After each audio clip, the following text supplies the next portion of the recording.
Good morning and welcome to PTM.org's Breakfast with Brad. And today we're going to talk about forbidden fruit. This particular forbidden fruit is an invention of my own starring Rempel's farmer sausage, smothered in jalapeno cheese, melted on in my friendly microwave, and then topped with some Foster's red pepper pickled beans. So it's a little spicy. Will he eat it? That was the question that we read about in Adam and Eve's story of the forbidden fruit from the tree of the knowledge of good and evil.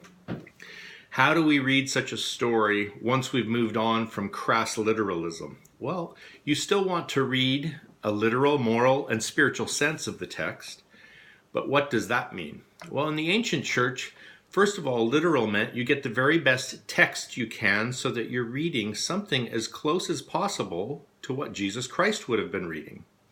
Second, literal also meant that you pay attention to the genre and you read the author's intentions according to that genre.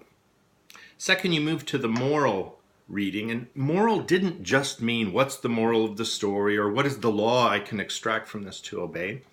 But for Paul, when he's speaking to Timothy, he says that we're to look for how this will furnish us into better disciples of Jesus Christ. How would the story of Adam and Eve in the garden make us better followers of Jesus? And a simple version would be listen to him and do what he says rather than going out and doing what he says not to do. That's not really that difficult, but it is a moral read based on becoming a better follower of Jesus.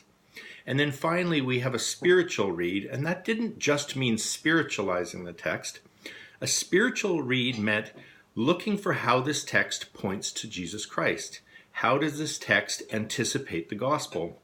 And as we know in that story, there's a moment where we find out that the seed of the woman who will become Jesus Christ crushes the head of the serpent.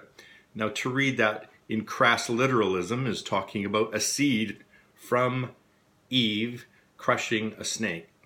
But what we mean by this is the offspring of the woman, a human offspring, will come who will defeat Satan or sin or death and overcome temptation on behalf of us all. And that's how you read spiritually. You're looking for Christ and the gospel.